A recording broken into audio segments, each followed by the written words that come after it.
नमस्कार, पल्लवीज होम किचनमध्ये तुम्हा सर्वांचं खूप खूप मनापासून स्वागत। आज आपण नारळी पौर्णिमा विशेष मस्त असा मऊ मोकळा रसरशीत नारळी भात कसं बनवायचं ते अतिशय सोप्या पद्धतीने बघणार आहोत। गूळ घालून तयार केलेला रसरशीत नारळी भात आपण फक्त 5 मिनिटात तयार करणार आहोत आणि कुकरच्या 2 शिट्टीत हा असा मऊ मोकळा नारळी भात झटपट असा तयार होतो आणि चवीला सुद्धा खूप छान लागतो। चला तर मग ह्या साध्या रेसिपीला सुरुवात करूया।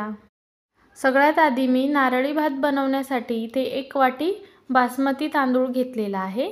तुम्ही कुठलाही रेग्युलरचा तांदूळ वापरू शकता, फक्त जुना वापरा म्हणजे भात छान मोकळा होतो। आता जुना तांदूळ म्हणजे कसा थोडासा पिवळसर असतो आणि त्याचा भात सुद्धा छान मोकळा तयार होतो। किंवा याच्या जागी कोलम तांदूळ, सुवासिक आंबेमोहर तांदूळ किंवा तुकडा बासमती वापरला तरी चालेल। आता घेतलेला तांदूळ आपण 2-3 पाण्याने स्वच्छ धुवून घेऊया।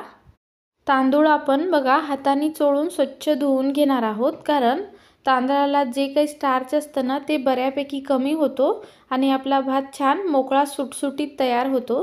आता इथे मी स्वच्छ धुवून घेतलेला आहे। पाणी फेकून द्यायचं आहे आणि भरपूर पाणी घालून तांदूळ आपल्याला साधारण 15 ते 20 मिनिटाकरिता भिजायला ठेवायचा आहे। असं भिजत ठेवल्याने एकतर भात लवकर शिजतो, त्याचसोबत सुटसुटीत होण्यास सुद्धा मदत होते। ही खास टीप आहे, त्याच्यामुळे लक्षात ठेवा। आज आपण हा भात कुकरमध्ये झटपट असा तयार करणार आहोत। त्याच्यासाठी कुकर चांगलं गरम झालं की 1 चमचाभर तूप घालून घेतलेला आहे। तूप तुमच्या गरजेनुसार कमी अधिक करू शकता। शक्यतो तुपातच भात तयार करा म्हणजे छान होतो चवीला। तूप हलकंसं गरम झालं की बघा मी दालचिनी, 2 लवंग आणि वेलची अशी फोडून घेतलेली आहे, म्हणजे त्याचा स्वाद चांगला येतो फोडून घातला की। आता ते चांगले भाजल्यानंतर काजू आणि बदामाचे काप करून घेतलेले आहे, हे सुद्धा आपण तुपात हलकेसे परतून घेऊया। काजू आणि बदाम असे तुपात परतून घेतले ना तर चवीला छान लागतात। त्याच्यानंतर आपला तांदूळ सुद्धा 20 मिनिटं छान भिजलेला आहे। हे सुद्धा आपण साधारण 3-4 मिनिटं तुपात चांगलं परतून घेऊ, म्हणजे तुपात असं परतून घेतलं ना तर भात चवीला खूप छान लागतो आणि मोकळा सुद्धा तयार होतो।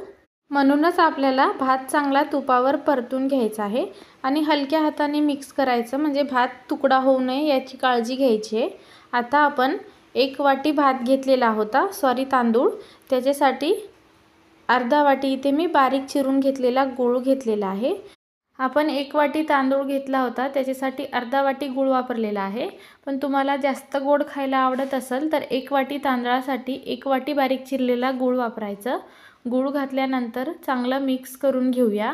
गुळाऐवजी साखरात पण हा भात तुम्ही तयार करू शकता। त्याच्यानंतर कोमट पाणी वापरायचं आहे, थंड पाण्याचा वापर नाही करायचं। आपण 1 वाटी तांदूळ घेतला होता, त्याच्यासाठी इथे मी 1.5 वाटी इतकं पाणी वापरलेलं आहे। हे प्रमाण अगदी परफेक्ट आहे। मी घेतलेले तांदूळ नवीन होते, त्याच्यामुळे मी 1.5 वाटी पाणी वापरलेलं आहे।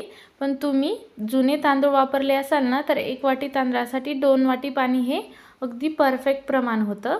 आता आपण हे ओल्या नारळाचा चव बघा मी अर्धा वाटी घेतलेला आहे, हे सुद्धा घालून घेऊ। ओल्या नारळाचा चव तुम्ही आपण ज्यावेळी तांदूळ तुपात परतून घेतो ना तेव्हा घालून घेतले तरी देखील चालेल। आता ओल्या नारळाचा चव घातल्यानंतर सगळं मिक्स करून घेऊया। अजून रंग छान येण्यासाठी तुम्ही याच्यात केसरच्या काड्या किंवा केसरचं दूध घालून घेऊ शकता। झाकण लावायचं आणि लहान ते मध्यम आचेवर 2 शिट्या करून घ्यायच्या आहे।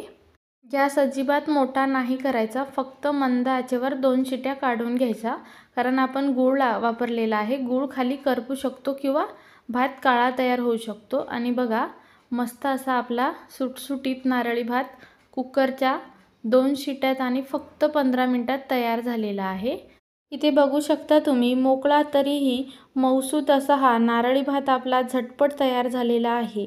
आणि तुम्हाला दाखवते भात सुद्धा छान शिजलेला आहे आणि मोकळा सुद्धा झालेला आहे की नाही। किती साधी आणि सोपी पद्धत, फक्त 15 मिनिटात झटपट असा भात आपला तयार झालेला आहे। प्रत्येक दाणा लांब सडक आणि मोकळा तरीही मऊसूत असा आपला नारळी भात तयार झालेला आहे। आता लगेच आपण नैवेद्यासाठी तयार करून घेऊया। बघा मस्त पारंपरिक पद्धतीने गूळ घालून आपण हा नारळी भात तयार केलेला आहे। त्यामुळे तुम्ही डायबेटिक पेशंट असाल ना तरीसुद्धा हा नारळी भात खाऊ शकता। मस्त वरनं ओल्या नारळाचा चव घालायचा आणि मस्त नारळी भात एन्जॉय करायचा आहे। कसा वाटला आजचा हा नारळी भात, त्याचसोबत बनवण्याची पद्धत कशी वाटली कमेंट करून नक्की सांगा। आणि येणाऱ्या नारळी पौर्णिमेला तुम्हीसुद्धा माझ्या या पद्धतीने असा मऊ मोकळा अवघ्या 5-10 मिनिटात तयार होणारा नारळी भात एकदा घरी नक्की ट्राय करून बघा। जर तुम्हाला गुळात नसेल करायचा भात तर तुम्ही हा भात साखरेत सुद्धा तयार करू शकता। त्याच्यात सुद्धा अप्रतिम असा तयार होतो। फक्त रंग छान येण्यासाठी केसरचं दूध आवर्जून घाला।